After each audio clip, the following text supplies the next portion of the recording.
progression. It's really interesting to understand how the same material ended up with a very different solution back in the 60s to what it would do today. So I'm going to talk this evening. I've got a number of things. It's not very coherent because it's assembled from a series of bits and pieces that I was going to talk about. Michael said I had to talk a little bit about garden cities. I wasn't proposing to say anything about garden cities, but as you may know, I won the Wolfson Prize this year, which is an economics prize, which is strange for a planner to win. The Wolfson Prize is about how to build garden cities. This is not us, this is Ebenezer Howard from 100 years ago. And what we did was we created a fictional garden city, which we called Uster. That's how you pronounce that. And we gave it a crest and a coat of arms. And we created a diagram.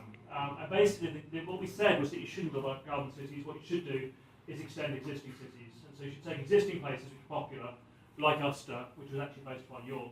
And rather than build entirely new towns, you should build extensions to them, which is what these things are. And we showed how that might work in practice. And the reason for showing that is partly because Mike said I should do, so I did, there you go. But partly, I guess, because there were two movements in the 20th century, and they've both been pretty much in opposition throughout. And the Garden City movement's one of them. The Garden City movement, which is about English pastoralism, about low-density gardens, suburbs, and so on. And the modernist movement, which is about urbanism and about cities. And the two really haven't had a dialogue between each other. The two have seemed to be in opposition with each other. And what I was going to do this evening was talk about the second of those, the modernism movement. That's Coventry. Presumably that's Market Street going across, isn't it? Before the engineer was told to take cars out of it. And Coventry, which is the fantastic model of this, and as we said in the introduction, CIAM, which was the main organisation for modern architecture throughout the first half of the 20th century, Congrès International d'Architecture Moderne. And it first of all met in Athens. The Charter of Athens is the founding document of modernism. It met on 10 occasions, I think, and the second to last CIAM Congress was held in a small English village called Huddleston, which I had to look up, I've never heard of. Presumably there was a hotel there. I don't know how big CIAM was, but probably. But all the main architects, Gropius, Corbusier, all those people, came to CIAM, and the CIAM in Huddleston was called the heart of the city, and it was about town centres. And the thing that they were most excited about was Coventry. I mean, Stevenage and places like that as well, but Coventry was the star of the show. And Coventry was the place which they got really excited about. And you compare it to, and I'll show you later in this presentation, a map of Frankfurt. Frankfurt, which was bombed as comprehensively as Coventry was. And they built it again exactly as it was before the war. They reconstructed Frankfurt, so you wouldn't now know which are the old bits and which are the new bits. And you can imagine in the 1950s how backward they thought the Germans were. I mean, fancy that. Fancy turning your back on all this fantastic modern architecture and building it, rebuilding the medieval city. I mean, what an awful idea. Whereas Coventry and Exeter and the British new towns were forging an entirely new future, which was incredibly exciting. And these, I like collecting these drawings of modernism. This is from Looking and Seeing, in fact. It's from this book. About walkways. I think there's a personalised. Is that a cafe? No, the other one's a monorail. There we go. There's the monorail up there with number 3 on the front. And these fantastic visions of what cities were like, and you can feel yourself getting seduced by them, even though you know they won't work. Even though you know they didn't work, you can still feel the seduction. And that's actually part of what I want to talk about tonight. The sort of that seduction of modernism and how it works in practice. This is Bracknell, but it could be Coventry. Likewise, again, these are Bracknell. I think that's also Bracknell. And then this one, which is when we were doing our book. I should plug our book while I'm here. John. It's here. Here's the book. Here's the book. I wanted to show pictures of modern versions of this utopia, and I asked to show this one, which is the BDP scheme. And they said, yeah, sure. And then they said, wait, hang on a sec, well, what are you going to use it for? And I said, we're going to use it for book and so on. I said, you're not going to be nice about it, are you? I don't think you should use it. So we weren't able to use it. We used this one instead, which is an American mal. And actually, it's quite old as well, I think. But this is the scale of it. And there's no difference between these mals, really, and the modernist vision of Coventry. This is the roof, really. Anyway, a few years ago, there was a symposium on Corbusier. And so the core thing of what I was going to do tonight was go through, do the presentation that I did to the Corbusier symposium. Corbusier is the heart of this.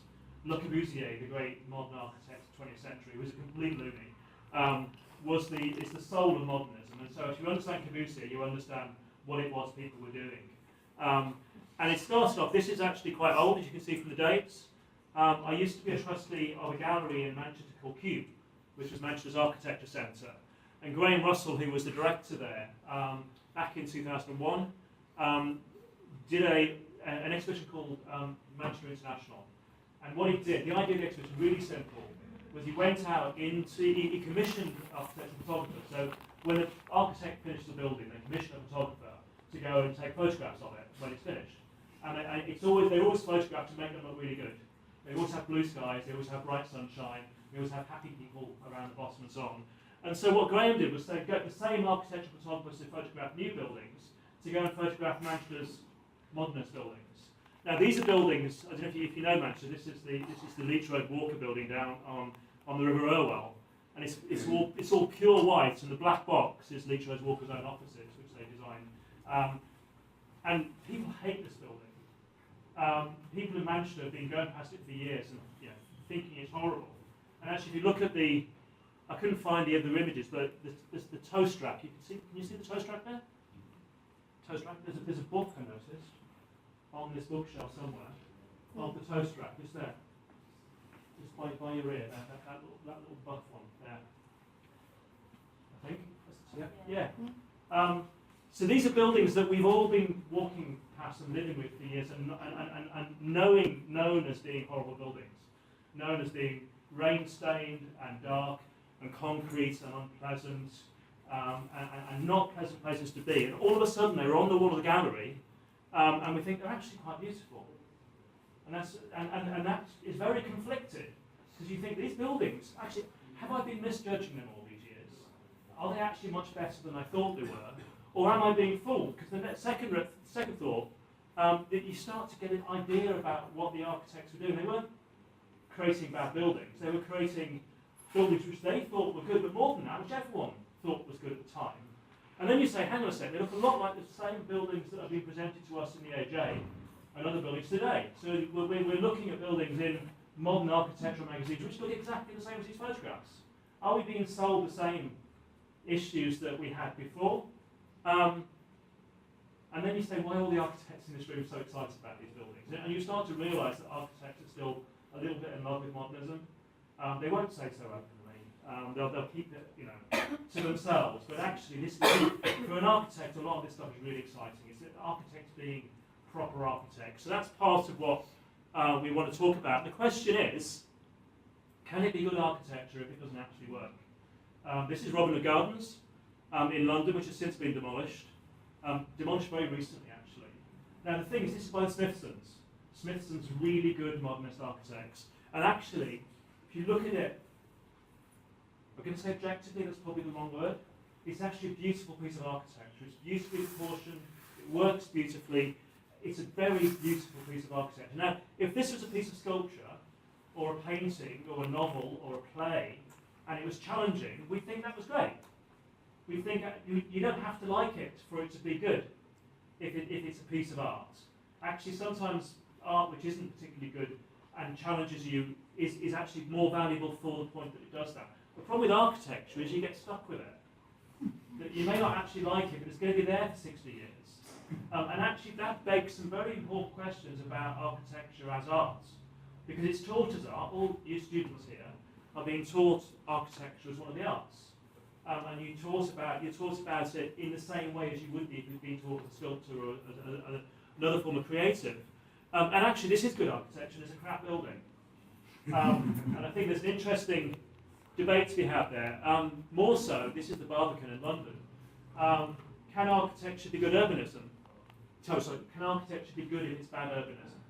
Because if it can't, then we've not had any good buildings for the last century, because most buildings built in the last century have been terrible urbanism, have no sense about what it is to be in a city and to relate to a city and so on. So can it work that way? I've got some quotes from Corbusier as part of this. The second one's my favourite. Cafe bars will no longer be the fungus that eats up the pavements of Paris. That's bloody cafe bars, they just get in the way, don't they? The corridor street should be tolerated no longer, for it poisons the houses that border it. So, you know, the street and the cafe bar and urban life that we think today is a good thing and we should be promoting, Corbusier saw as the enemy. I mean, that was to be swept away, that was inefficient. Now, this is what the people who designed Coventry were reading. The people who designed Coventry were completely in awe of people like Corbusier and the theories that they were coming. So you can start to understand where some of the ideas came from. And the problem with Corbusier is that you look at the architecture and it's sublime. I mean, for the day, I mean, this is a fantastic photograph because you look at the car and you realise how long ago it is. We're used to seeing buildings like this in the architecture press in the last 20, 30 years. But just imagine that building in 1920, 1929 or whatever when it was built. Imagine just how extraordinary that must have been when it was first unveiled. And the excitement. And so part of what makes it so difficult to look at Corbusier, that his buildings are amazing. This is hopefully, here we go. One of the things I do is draw obsessive maps, and I'll show you some obsessive maps in a minute. And we're doing obsessive plasticine modelling downstairs as well. That's the same part of my same problem. And I like drawing people into my problem so that you will start, becoming obsessed with this as well. This is a hand-drawn map of Paris, designed to understand the complexity of Paris. I'm fascinated, absolutely fascinated by the difference, the way that Paris works between the organic growth, the stuff that happens naturally, and the different forms of planning. And I can give a whole lecture on that, which I won't do tonight, you'll be pleased to hear. But the next plan is then Corbusier's plan for Paris, overlaid on the same base. So you ready for this? Oh. There you go. Just wiped away all those messy, horrible, dirty streets and replaced with something sensible. And the thing is, only when you do this. Whoops. Oh no. What happened? It's alright, it's getting dark already. It's fine. You okay? All nails okay? No. It's only when you do this that you realise how hardcore the modernists were in terms of the way they considered things. Things that we consider to be unthinkable, that is what they saw as unthinkable. This they saw as being desirable. What I like is the Palais Royal, which is here, which is where the French Revolution started, if you know Paris. He didn't see fit to take that away, so the Palais Royal stays. But everything else goes. And basically he's linking the stations together, so the stations come in, Saint-Lazare and Gare de l'Est. So anyway, this is what we were up with. This is another quote. This is from Tom Wolfe. For spacious skies and amber waves of grain, has there ever been another place on earth where so many people of wealth and power have paid so much and put up with so much architecture that they detested them within no blessed borders today? Which is from a fantastic book called Bauhaus to Our House by Tom Wolfe. And the guy at the bottom, and the gulf of understanding between the little kid looking with a stripy jumper looking up at him and Erno Goldfinger, that is, looking down, is just enormous. You can see the gulf of architecture and the people that architecture gets built for in that look between those two in that photograph. And it brings us on to modernism town. I grew up in Birmingham, so Birmingham is my hometown. And this is actually a slightly burnt out picture. The projectors do weird things to it. There's a book by Martin Parr called Boring Postcards, which was published a few years ago. And these are from that book. So this is the Bullring in Birmingham. And what I like, because I grew up in the Bullring.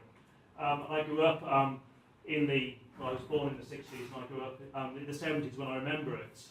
And actually, you just have to look again. This is Smallbrook Runway in Birmingham, and look at the buildings and the architecture compared to the cars. to which you get the sense of the modernism of the time. Now, I grew up in Birmingham in the 70s, and my parents, when relations used to come and visit us in Birmingham, they used to get taken to see the bull ring.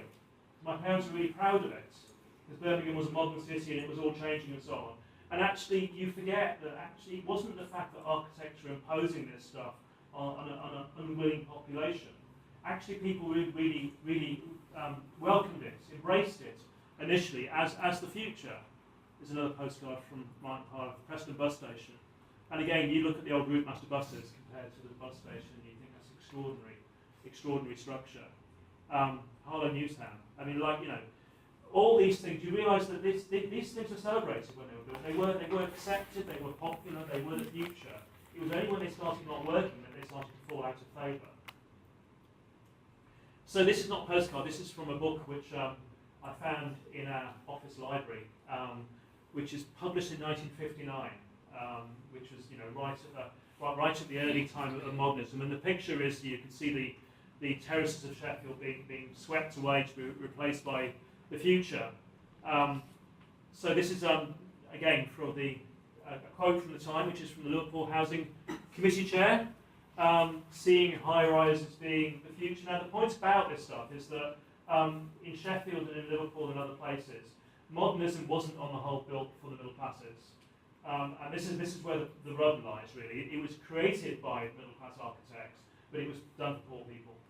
And so modernism was built, most modernism was built for council housing, for council estates, for the housing of the urban poor.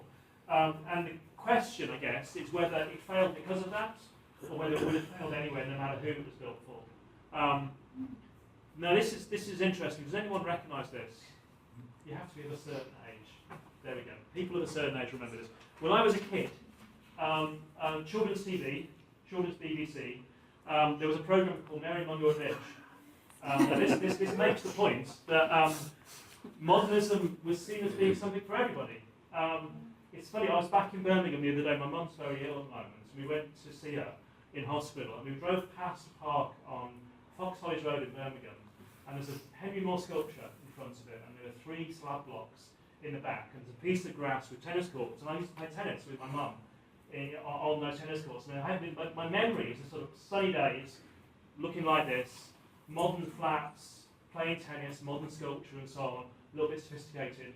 And that idea of being the future, and because it doesn't exist, that idea anymore. You go past the same bit, and it's looking a little bit run down, it's looking a little bit grimy, there's graffiti and so on. But Mary Mungo and Midge, here we go, here's Mary Mungo and Midge. So Mary was a little girl, Mungo was the dog, and Midge was the mouse. And they used to live in the top of this tower block with their mum and dad.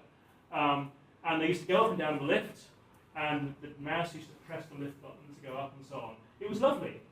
And this is the vision that people had of what these places were going to be like. Now, I lived for 10 years in Hume in Manchester, and you would never, you tried not to press the button on the lift if you could help it, because it's smeared with unspeakable stuff, and it smelled horrible, and there were syringes in it and so on. This is the reality of what this turned into, and this idea about the way it was supposed to be. So here's Mary in Hume. It's an artist's impression of Hume at the top, and that's the reality at the bottom. Here's Mary in the back of the car with her parents on the cover of Traffic in Towns by Colin Buchanan. This was the book written, the report published in 68, 69, which was the Bible about how to deal with cars. And what it said was you can't have pedestrians and cars in the same place, you have to have grade separation, and pedestrians need to be up on bridges or under underpasses, so cars can have free flow of traffic. It was pure community of this. But this became accepted orthodoxy. And again, Coventry had already pretty much gone there. I mean, this is probably the point at which Market Street, the cars were taken off, because someone said, it's a stupid idea, let's take the cars away. Who said we should put cars on Market Street? And so it's fully pedestrianised Coventry, but Coventry was ahead of the game on this, but this became the model that was applied in all sorts of places. Here's Mary in Bracknell. So we talked yesterday about fun, and what fun the Coventry architects had when they were designing Coventry. This is again from a book written a couple of years ago. The whole housing division seemed to be like a giant nursery school whose prime objective was the happiness of the architects. This is talking about the London County Council Architecture Department. But yeah, it was such an exciting time to be an architect, and the infection of that time is still rubbing off on people. So this is back to Park Hill in Sheffield. I remember walking around Park Hill about 10 years ago, before it's been refurbished now. If you go back to Sheffield, it's been done by Splash, and it's lovely now. But walking around it when it was still being emptied out, and Park Hill is amazing. It was designed by Wilson and Womersley, I think. It wasn't. I think it was either Wilson or Womersley. I can't remember which one. And it was very much influenced by the Smithsons. It is a beautifully proportioned piece of architecture. The way it works is that sneaking block that you can walk down starts off at 4 stories at this site and ends up at 9 stories at this end. But the top level the roof level is level because it's on the hill. So as the hill goes down, the blocks add a floor at the bottom, and so you actually end up. So you can walk onto a walkway at this end, and each block you go around, and then as you go down it, the walkways alternate sides, and so you walk down the walkway and you're on the inside, and you've got this sort of enclosed space, and you flip over, and all of a sudden you've got Sheffield, and then you're a floor higher, and you flip back and you're on the inside again, and you flip back and all of a sudden Sheffield again, but you're even higher still, and it's the most exciting place to walk around. And these are pictures from that 10 years in housing book. Park Hill was built in '59, so it's very, very early in terms of this type of council housing. And what's really interesting is H. Hunter Cycles and Accessories, Brind, ladies and gents, underwear and hosiery, proper butcher there. You imagine this is not staged. This actually worked for a bit. Yeah, the working class life of the terraces of Sheffield, for a period at least, did transfer itself into these places. And of course, the great thing was that because of the slope, Park Hill had streets in the sky. And the idea of Park Hill, because the streets were, as I described them, they all come down to the ground, you could drive the milk floats onto the walkways. And so the milkman used to drive down these walkways in his milk float, delivering milk. But this photograph is almost certainly staged, because there's something wrong with this walkway, which you'll notice if I show a modern version of it. This is when it was tinned up, so the flats are all being boarded up. And the thing that's wrong with the walkway is there are no windows. There are no windows anywhere on that walkway. And the reason is there's a very, very clever section of the block. And basically there's a single walkway, and there are 3 flats off the walkway. So you go down to one, you go into one which is duplex, and you go another one there, and the whole elevation is based upon. So normally deck access blocks have a walkway every 2 floors. Park Hill has a walkway every 3 floors. Very, very clever. But what it means is that every flat has its own door and no window, which means the walkways are lethal. Because when you're walking down that walkway, no one could see you, no one knew you were there. If there was someone up to no good, you were completely vulnerable to them, and it just was a complete disaster. So it's another example of clever architecture. Clever section, which architects still look at that section and go, that's really clever, that's a really good section. Comes up with something which is actually nonsensical if you want to try and live in it in the inner city. So there's Park Hill, just before it got urban splashed. So a few conclusions from that sort of romp through this stuff. And the first thing is this idea that modernism thinks cities are simple. Modernism thinks that cities can be reduced down to a machine that you can just tinker with and you can make it work. And cities are not simple, they're complicated, they're incredibly complicated. That's why they're beautiful. And actually embracing that complexity is what we need to do. And we're still doing it. This is Bill Dunster, a scheme that he's working on in China. And yeah, Bill Dunster is reducing the stuff down to simplicity. It's all about the angle of the sun and getting the most sun into it. He's redesigning a council estate here. The same model that didn't work in the UK, but he's doing so because he's simplified the city down to nothing.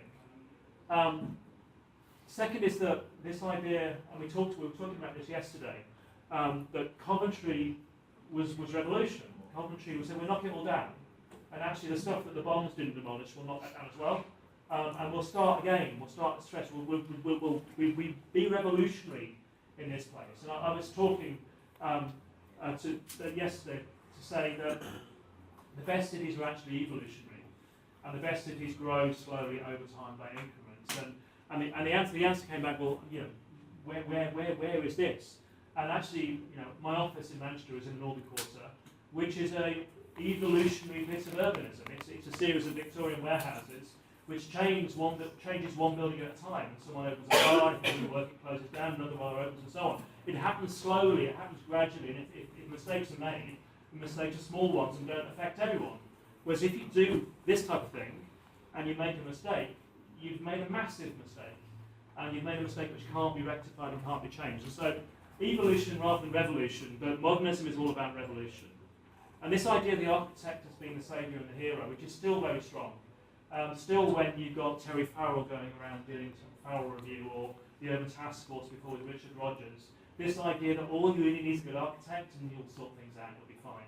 This idea of the architect being the all-conquering, all-solving, all-problem-solving hero is still with us, and that came from modernism.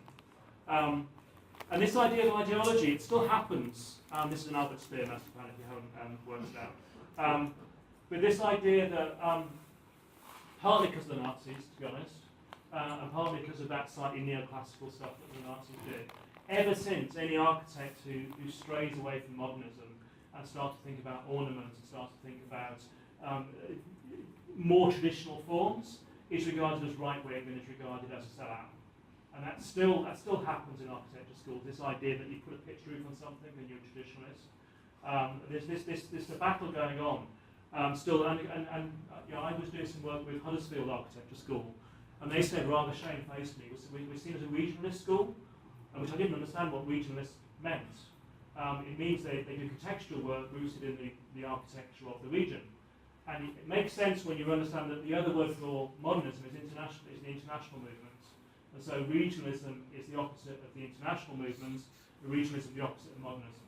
And it's seen as being very suspect, still, ideologically suspect to do that. There's another quote coming up from Adolf Loos. Ornament and crime, the man of our time who smears the walls with erotic symbols of the delinquents and the degenerates. You see? You shouldn't do it, it's bad. And you start to understand the power of this. I mean, there's another book which I'm donating to the library here, which is called Collage City by Fred Cotter, who's an American urban designer. And I got this because someone said you have to read this, and it's almost unreadable. But what it basically says is cities are complicated, and they're made up of a collage of different things. And actually don't get carried away thinking about it simplistic. That's the same message that I'm giving you. But this is written in 1974 in such convoluted academic language, and you realise by reflection who they were worried about, who they were arguing against, and how they felt they had to frame the argument in order to not be shot down by the modernists. Because if you didn't get this right, they were going to be pariahs. They were going to be architectural pariahs that no one would ever talk to again. And so this is a very tentative sort of academic expedition against modernism. It's one of the very few that exists, and it's actually very interesting by reflection to understand the power that the modernists had in that. And then this idea that we started with about architecture as art. It can be good art. If you're building a house for an individual, then sure, the individual commissioned it, it's their problem if it doesn't work. Or if it leaks, this leaks terribly, this one. But if you're building a social housing block and you're building a town centre, actually you've got to be a little bit careful about it. And then this is modernism by others, because I'm worried now, because I've just told you that people who argue against modernism are slightly right-wing and slightly sort of traditionalist and so on. And you're going to be thinking, he's giving his game away now, you've marked me now as one of those. And the point I'm making, I love modernism. I think modernist buildings are fantastic. I've always been excited by it. I always, however, have thought the modernist town planning is a disaster. And it shouldn't be a problem to be able to say that. The problem in America at the moment is that the two have been conflated. So in America you now have the new urbanist movement, which conflates traditional urban design, which is good, with pastiche architecture, which is bad. And in America the two have become one and the same. And so anyone who criticises traditional urban design is seen as criticising pastiche architecture and vice versa. And the problem in America is that what's going to happen fairly soon is that students like you guys here are going to reject this because it's very backward looking and it's pastiche and it's, you know, things like Seaside in Florida and places like that where the Truman Show was filmed, that sort of stuff. It's very fake and it's very shallow. And in rejecting that, you end up rejecting all the rules of urban design, which are really important. And the danger, in my view, is that those two things get conflated, which we want to try and avoid doing. So here's my my last quote, which is a very modernist quote. The representation of the contemporary city is no longer determined by a succession of streets and avenues. From now on, the architecture must deal with the advent of technology, space, time. The interface of man-machine replaces the facades of buildings, the ground on which they stand, which could be Corbusier. It could be any architectural book. It's actually Rem Koolhaas. A little bit ago now, but Rem would say the same thing today, I'm sure. There's the same idea of architecture knowing better than the city is still very much prevalent within the profession at the moment. So that's the insert of my Corbusier talk. I just wanted to end by talking about what we're doing downstairs and what we're doing this week and how it sort of starts to explore some of those issues. So we're doing three things downstairs, and we're exploring Coventry. We're using Coventry as a test bed, really, to explore these issues. We're not actually talking about what Coventry could be in the future. We think it's enough to understand how Coventry got to be the way it is, and how we can learn from some of those issues that happen. So this is Coventry in 17-something or other. This is the map that we're working on downstairs, which is the 1906 plan of Coventry. Now Coventry, I mean, you know better than me, Coventry, had it not been bombed and had it not been demolished, would have been Chester today, or even York. It's actually, maybe not quite, but it's a medieval city, and the medieval cities which have survived are now cherished. And it was of its time. This is the aerial photograph that's in the briefing material that we got. And this is the model of the redevelopment. The dark buildings on this are the ones that have been built at the time the model was made. The light buildings are the ones that haven't. And I'm not going to talk about Coventry because that was done last night, and there's been a lot. Everyone knows here more about it than I do, so I'd be on sticky territory if I started to do that. But one of the things that we've done downstairs is that we asked 5 people who used to work for Urbed, people who we've met in various ways, to actually start thinking, have a think about what these places were and how they developed. So what we've done is taken 5 views of Coventry and tried to reverse engineer them back into the way that they might have been, the architects might have considered them when they were first built. So you saw some of these as we came in. So there's Bull's Yard. So they've been reversed to the 60s, and from tomorrow we'll be projecting these in the room downstairs. There's the Owen Owen block that we heard a lot about last night. So we've brought Owen Owen back, along with a Coventry bus. And there's Spon Street, where all the old buildings are kept, which of course isn't a medieval street, it's a street where a lot of the buildings were removed to, which this is done by Anna, who's actually living in Chengdu at the moment in China. And then Mariana, who lives in Chile at the moment, has done the cathedral. And then Kat in Manchester has reverse engineered. This one's, I think, really interesting because trees are good normally, but actually when the trees are that big, it's very dark underneath the trees, and you start to understand, you start to lose the quality of the space that was intended. And so Anna's taken, Kat's taken trees away and taken it back to the way it might have been. So that's part of what we're doing. Another part of what we're doing is mapping.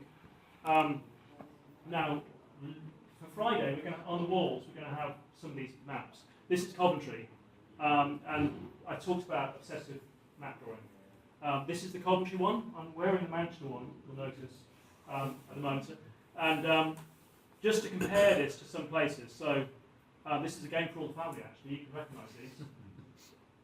That was easy, come on. London. Yeah. That one you saw before? Paris. Yeah. Manchester. Yeah.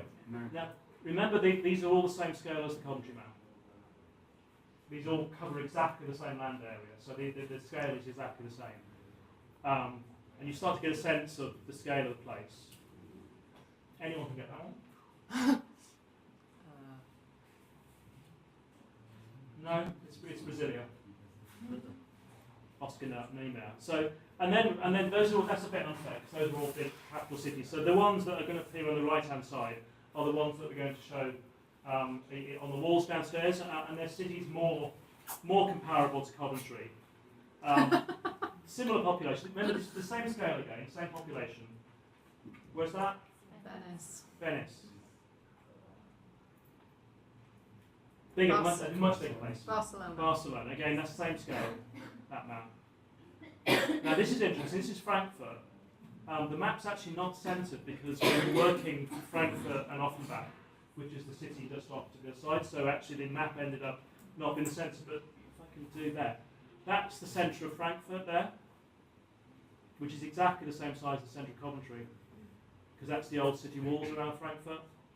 And the gap is where the park is, where the embankments were. But Frankfurt has been rebuilt, having been bombed to the same extent. Pretty much, I mean, it's not the prettiest place in the world, Frankfurt. I mean, it's got a lot of fairly ugly buildings. But actually, large parts of it, the structure of it is the same as the Frankfurt that was there before the war. And this one, anyone?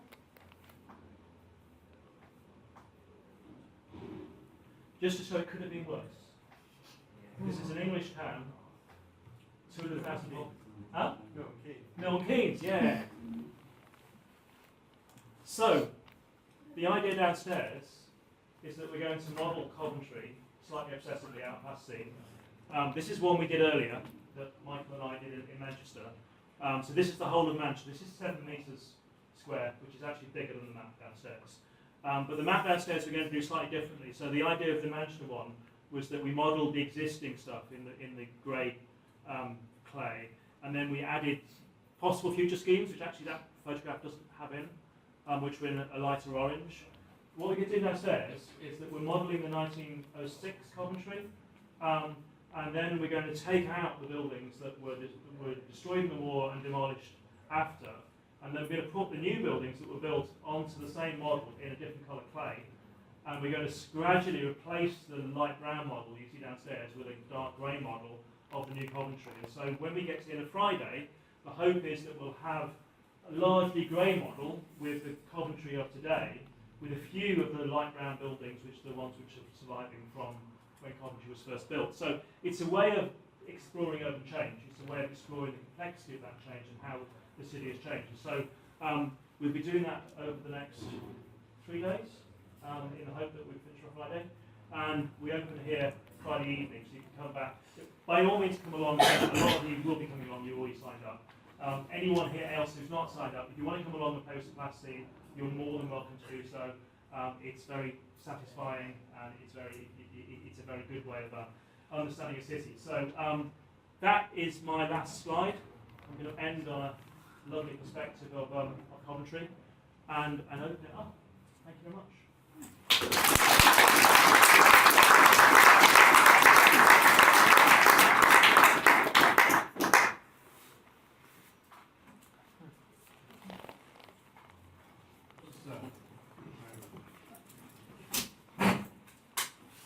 Thanks very much, David.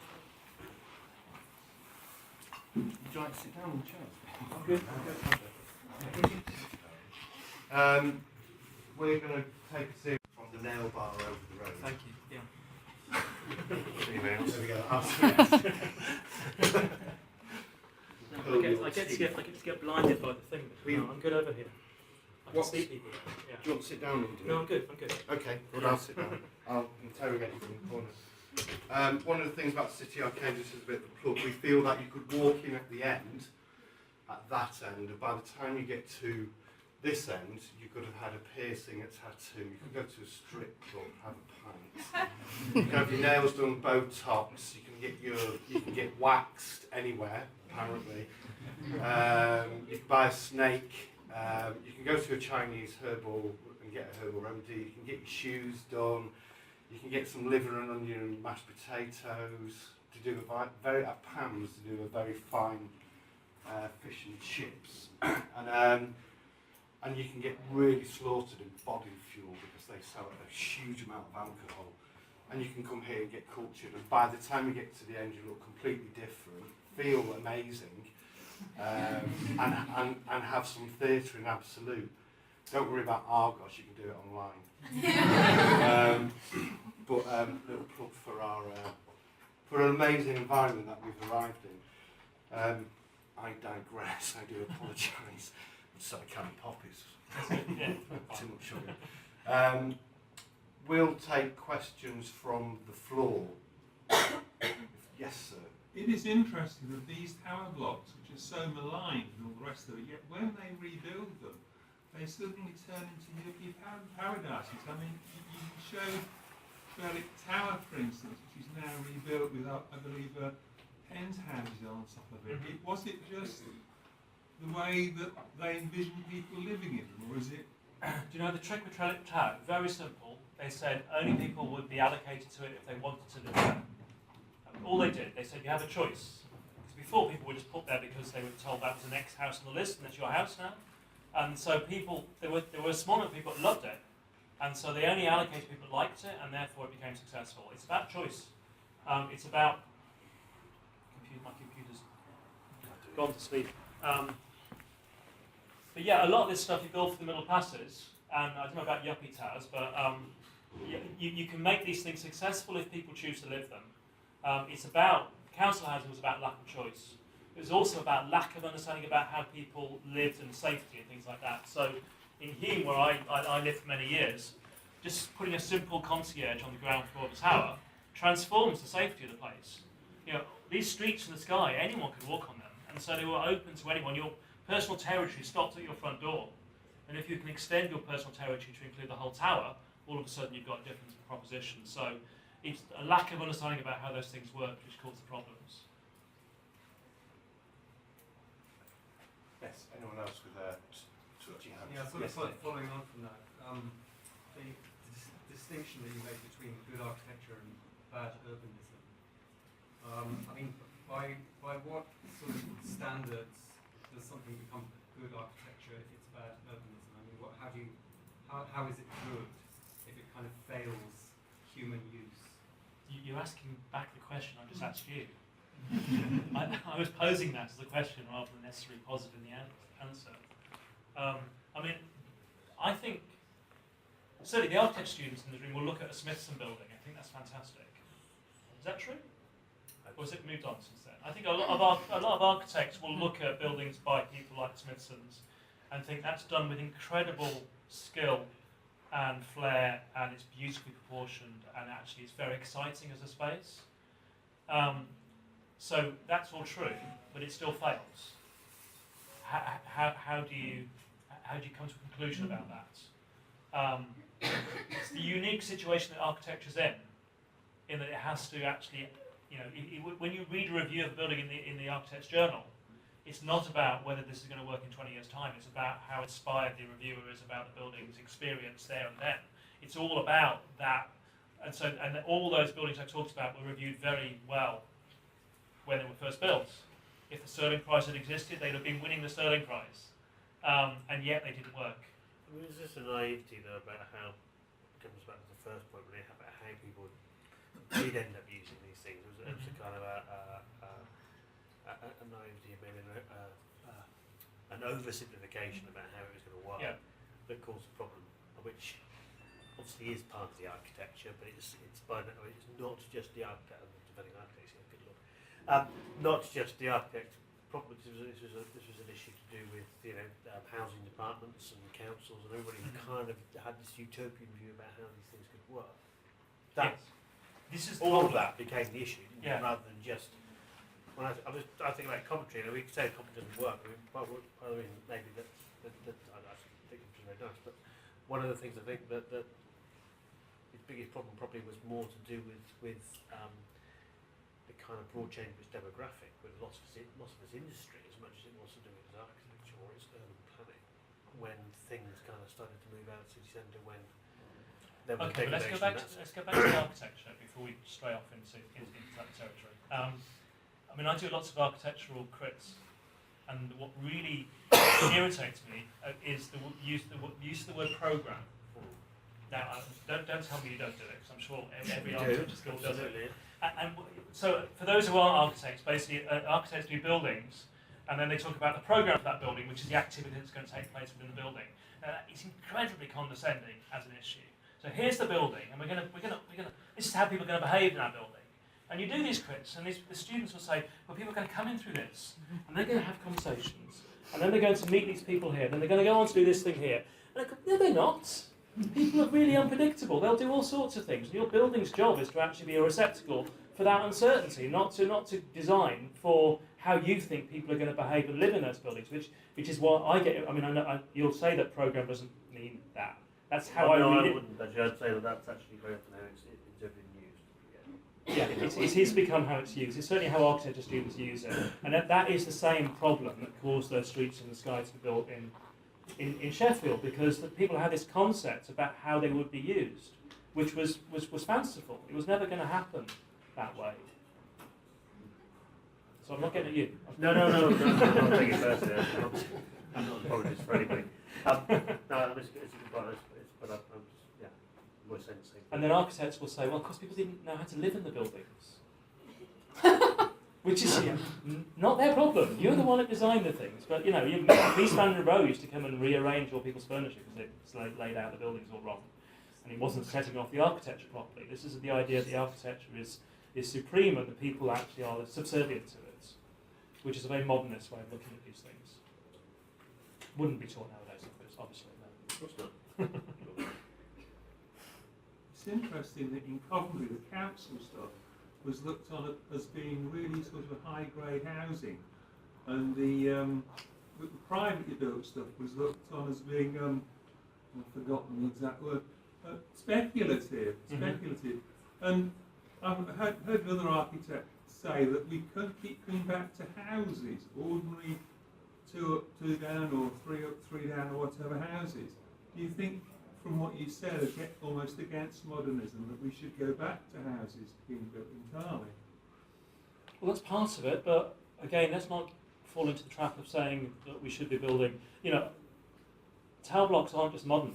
I mean, New York is a very urban place, full of towers, but they all have streets around them, and they all activate the streets. They all have active ground floors. They all work as a piece of a city, and yet they're also towers. So being an urbanist doesn't mean that you want everything to be low-rise houses. By all means, build low-rise houses on streets as the way we've always done, because they tend to work better than fancy modernist layouts of Radburn and stuff like that. But don't think that it just means low-density or even medium-density stuff. Towers are fine. It's just the way that you build them and the way that you relate them to what's around them. Taking So where's that coming from? taking that idea then, moving forward, if we were to expand Coventry, which the demand is there to do it, if we move that forward using the Garden Cities movement, as you've recently suggested, or applying it to Coventry rather than Uster. Yeah. What would be the difficulties or barriers that we would have to overcome, it being a formerly medieval town city with a ring road and so forth? Uster was Roman, so Uster was historic as well. The key thing about our Garden City essay was that currently, if you expand a town, what you do is you give planning permission to a whole bunch of house builders to build speculative rubbish on the whole, and it's done in cul-de-sacs, it's not connected back, and so and what happens when you do that is the people that own the land make an absolute fortune. And so a piece of agricultural land in the Midlands, so around Coventry, which is not got planning permission for housing, is worth about £15,000 a hectare. If you give it planning permission for housing, it goes up to £2.5 million a hectare. So a farmer who sells a field for housing, 2 or 3 times the equivalent of winning the lottery is what they get as a windfall. Now the problem is, if you do that in Germany and other parts of Northern Europe, Scandinavia and so on, that money is used to build the houses and to create the tram to link it to the centre and to build the schools and other stuff. And so in Britain we give it to the farmer. And we get some very rich farmers and we get some very bad housing. And so all our essay was about was to say, you need to tap that land value, which Ebenezer Howard called the unearned increments, and you need to use it. And so what will you do? You'd expand Coventry with some major urban extensions, and you'd use that value to create a public transport system, probably a tram, which then linked the whole city together. And so the new extensions were only 20 minutes by tram to the centre. So you reinforce the centre of Coventry by the way you expand it. And that's what we argued. That's what won the prize, basically. It was one over here. I've lived in Coventry for 25 plus years, and there's a real sense that, as a resident, things are done to you, not for you. Yeah. And what I'm hearing is a lot of theory and, good practice for all of those things. What about the people, and how do you empower the people to have a say in what happens in their city? That's what I'd like to know. Is that possible? Of course it's possible. Certainly when you're designing residential areas, it's fairly easy because actually you're talking to people about where they live and where they know. It's always been much more difficult to do on town centres because the constituency of a town centre is so much bigger. And so when you talk to people, you're only ever talking to a small proportion of those people, and it's quite difficult then to sieve, to get an overall view as opposed to just people that feel very strongly about certain issues. There's also, I think, always been an issue about you need to be very careful here because actually you're asking people how they think Coventry, for example, should be redeveloped. And to be honest, a lot of people don't know. They know they don't like what's there at the moment. They know they want it to change. But as to how it should change, in a sense, if the planners and architects don't know, why should the general community understand that? And so it becomes a dialogue to understand, and we have a professional responsibility, I think, as planners, to actually say, well, these things do work elsewhere, and we think these are the models that could work. And then involve people in the discussion about whether they think that's a good idea or not. But it's a discussion which is involving information which you're bringing in from the outside. And is that a process that's done now? Because I'm certainly not aware that happens in Coventry. There's a lot of democracy, so-called, that goes on to make decisions on behalf of the people, despite petitions. I'm assuming the baths is a particular issue at the moment, where they decided to demolish that, regardless of the people, the popular vote. So, it's that sense of having some kind of say. I take the point that, it is about engaging people in discussion, but it is that an open dialogue, and at the end of the day, coming up with something that has a sense of the people. Don't you think that the state that you live in, or the country that you live in, or the political system that you live in does that with your birth and your death and everything in between? And how children are educated is actually quite dictated. And how you are engaged with as a human body within a health service, which is amazing. It saved my life several times. It is quite astounding, but so dealing with land mass, which we have so little of, in a way, it's possibly quite dictatorial. Don't know the question that actually, but it's not just building space. It's the very fabric of our being, really. Could I just follow on from that with another question? I think it's probably also related to that point about revolution versus evolution. And there is, was that Sarah over there, making a point where actually, and I think we mentioned this yesterday, David, that we do still, at this point in time in Coventry, the general future of the city is perceived to be one that is master planned, and we've gone from so it's that kind of revolution, and it's people in a tower block looking over at the same scale of the city and kind of thinking of it in that way.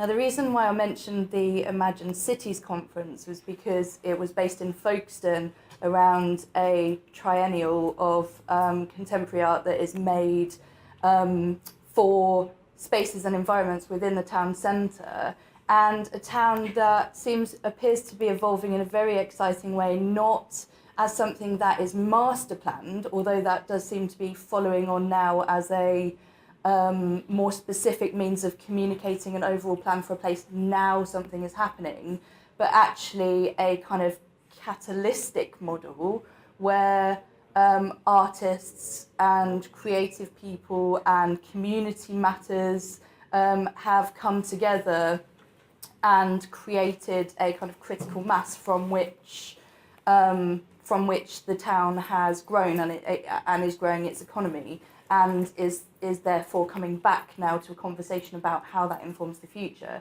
And so the conference itself was about the relationship between art, architecture, and the role of the artist and the creative person in urban planning and in town planning. And I just wondered whether you have an opinion on that, David, and yeah, if you have an that was very well said. I think that is the answer, isn't it? That sounds far more comfortable to me. Yeah, and so let's apply that for a moment to Coventry, because the first thing you'd say, well, you wouldn't have done what you did, because actually towns which were demolished and rebuilt are generally faring a lot better, I think, than Coventry, than towns that were rebuilt completely. So you've already created yourself a problem.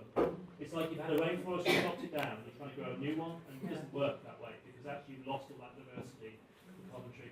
So how do you start generating that diversity and new stuff? Now, the council may well master plan as a strategy, at a level, the whole city centre, but don't give it all to one developer, and don't do it in one chunk. Split it down into manageable bits, smaller bits as possible, really, and then do it incrementally.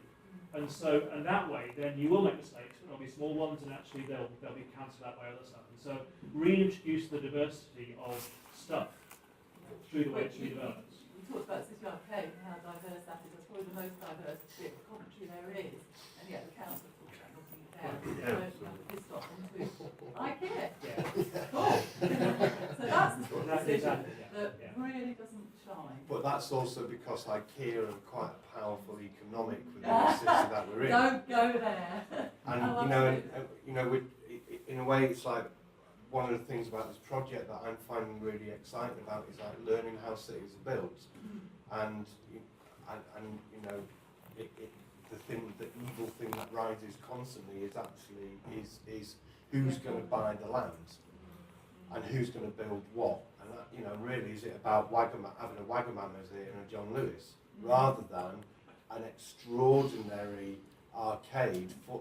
This is Harry Potter land as far as I'm concerned, because it's that weird. It's great. It's really amazing, and the people who are working here. Because the people want them. And and it is a very diverse kind of pocket of a world.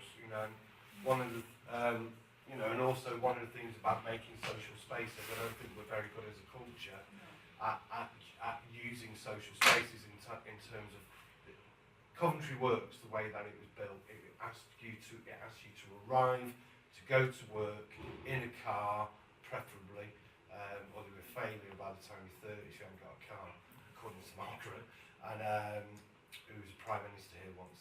I've lost my thread. And you shop, and in a way it works for that. But then there is no, the nighttime culture here is incredibly low.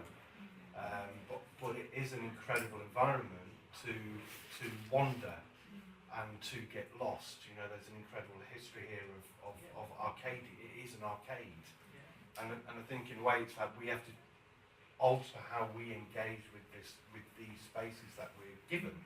The space outside is 24-hour light. We are given that by the City Council, and you get daylight at night. It's brighter in that square. Try and sleep in here at 2 o'clock in the morning. Nightmare, because it's just like it's so bright. And I think part of it is, it's like we don't use that square. So one of the things we are going to do is a bit of a plug.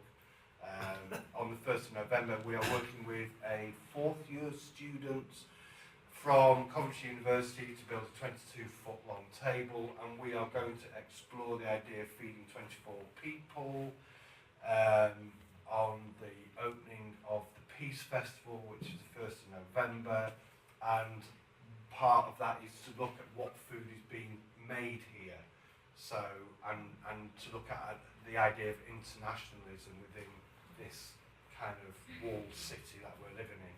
And we're going to place the table in the middle of, as we call it, the courtyard, because we're that posh, and which we are. We've got plastic flowers. We've got curtains, sort of. Now, and so that will be, partly spectacle, partly engagement, and there's just something really exciting about that. That's on November 1st. Any more questions? Because I'll just start. Yes, sir. I'm probably the oldest person in the room, and I'm disappointed we've heard so little from the young people in this room. I haven't heard them arguing in this room, so I'll now stop. So, young people. No pressure. Well, how do you define young? Sorry. Considerably younger than me. Okay. What do you guys do in Coventry? You come here from away. You've been here 1, 2, 3 years some cases. What do you think of it as a city? Does it work?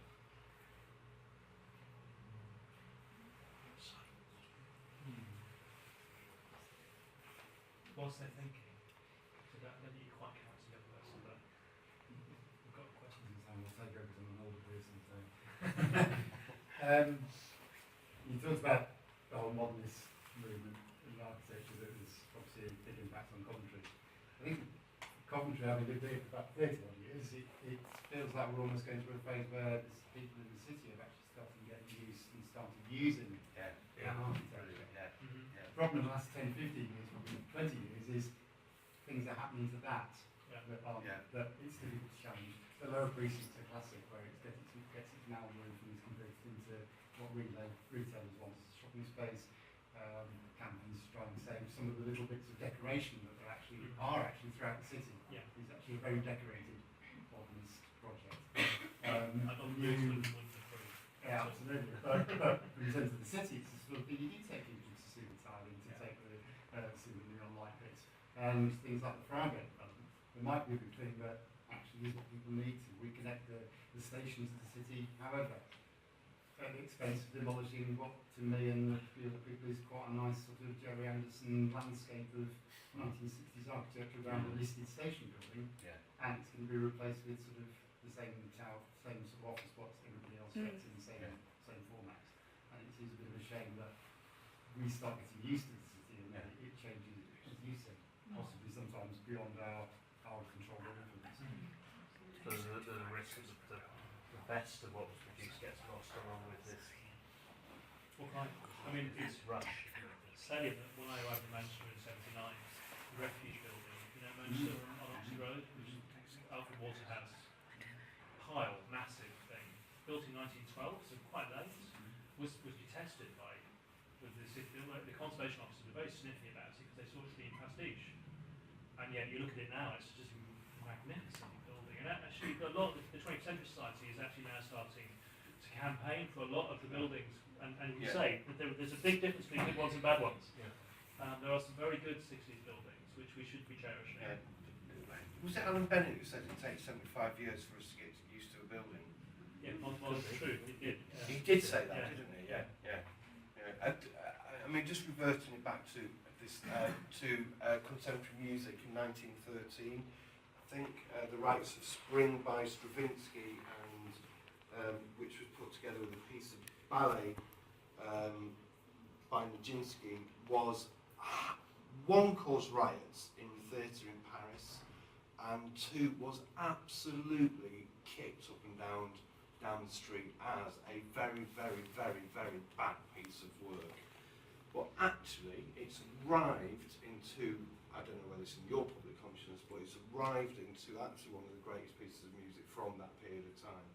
So in a way, our reactions to things are quite emotive, possibly, and maybe if we live with these environments and planted more trees, or I don't know. Organisation should leave well alone. It's a question. I mean, have we got used to modernism? It's one of our questions. It's really. Or do you accept your city and evolve it? Yeah. And I think the trouble is because there's this sense that it's been done once, it's been revolutionised and flattened, but that somehow it has less value as what it is, and it can be done again. And you get these big plans and big. And we just keep going through the treadmill. Yes, sir. To say functionality aside, modernist architecture, I think the only thing that's really wrong with it is that it's dirty. Wasn't what you built. Yeah, exactly. And it looked so futuristic when it was new. I wonder, with all this steel and glass architecture now, in 20 or 30 years' time, we're just going to feel the same about it. Well, they've only got a lot of them have only got a 50-year lifespan on them. I think Which is incredible. in Coventry as well, it just needs Yeah. Well, there is architects will tell you that actually. I talk to architects about render, and they'll say that there's a skill to designing render in a way which doesn't get dirty, and a bad render does get dirty and get streaks. And actually, all the ornaments in a lot of Victorian buildings were to stop them getting dirty, or to stop the dirt from being visible, because actually the dirt has accentuated the patterning on them. So the problem about modernism, which is basically large flat sheets of concrete, is that there is no way, unless you've got a clever idea of drip lines or whatever, but to keep those clean from being streaked, and so that it is sort of fonts of the form. It is interesting. We had city architects, several of them, which you don't have anymore. Do you think a city should have a central architect still? I know the last city architect, which was a guy called John Thorpe in Leeds, was the last city architect to survive. I mean, when I worked for the council in Manchester, the city architect was a major department and ran a department of a few hundred people, and they designed all the schools, all the housing, everything in the city. I'm not sure the legacy of that is particularly. I mean, they produced fantastic stuff, but they produced a lot of terrible stuff as well. So I'm not convinced that. The civic architect, as John Thorpe became, was like a design conscience for Leeds, and so he commissioned stuff. He didn't design stuff particularly anymore. I think the old-fashioned civic architects like the County Council, London County Council that I mentioned, probably wasn't the best way to do this. Gibson for you, yeah, quite. I think that's dangerous. So, yes. I have a question We'll about take one more. there is, the architect at the time, and Of the Coventry? Yeah, of Coventry. And for example, I take Marsh Park Street as an example. It was very popular street before, but at the moment it's not noisy anymore now. So I don't understand the architect what they were thinking about the redesigning the city and leave the Marsh Park Street alone. We're based in Welsh Park Street, that's why we're at it. Yes. Yeah. Well, we were looking at it on the map today, weren't we? And you could tell from the 1976 map what a lively street that was. Even just from the buildings, you can see how lively it was. But that was messy. That once we'd been ordered and tidied up, and the pavement cafes are the fungus which pollute the streets of Paris. It's that attitude which says that lively streets are actually a problem because it stops the cars flowing through them and so on. So it was all tidied away and made much neater. It was wrong, but that's what they were doing at the time, and they thought they were doing the right thing. Where did they picture the life? Where did these modernists want the life and activity? Did they want them up on the 10th story? Well, Corbusier built whole towns in one single tower, so the shops. If you go to the Villa Station in Marseille, which is the one block that Corbusier built, there's a shopping street on the 5th floor. And what's extraordinary about that is it's lived in by people who love it, and it's immaculate. You can go down this shopping street and all the shops, you get a cafe, So and that's you a can have success, coffee. like Traffic Tower. Yeah, and there's a racing track on the roof and so on, and you just think, yes, this is I would buy into this, and you sort of catch yourself thinking, no, this is really, oh no, hang on, it's not really good, is it? No, I know how this turns out, and I've just been seduced again, which is what happens with this stuff. The idea seduces you into forgetting how badly it can go wrong. So it said it purely was a focus on the architecture and not the life or. No, it's worse than that. It's focusing on a artificial view about how you think that life will be, which is divorced from reality. So it's designing something for the way you think people should live, rather than the way they actually do live. And that's about the conversations. We talked about the empowerment of the people having a voice in whatever's going to happen. Right, yeah. But in Birmingham in the 70s and 60s, my parents would have voted for that if you'd asked them. They weren't to know, but the community were dead in favour of all boring stuff in Birmingham. So it's actually not as simple as saying that people would have stopped it, because they probably wouldn't have done.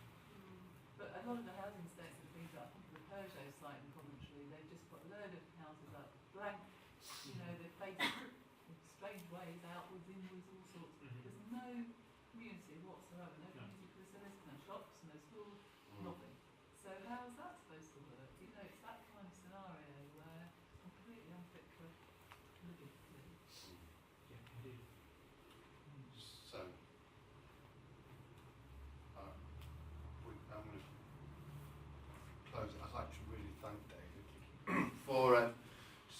an impassioned series of words that kind of hopefully we can all kind of like walk away and carry on having those conversations. Partly due because David's around, not around tomorrow, somewhere else, but Thursday and Friday, and so in a way that one of the things about this environment is that you are very welcome to call in during the day and catch up with David, catch up with the work that's going on in here, and I just want to do a quick plug. Friday, 5:30.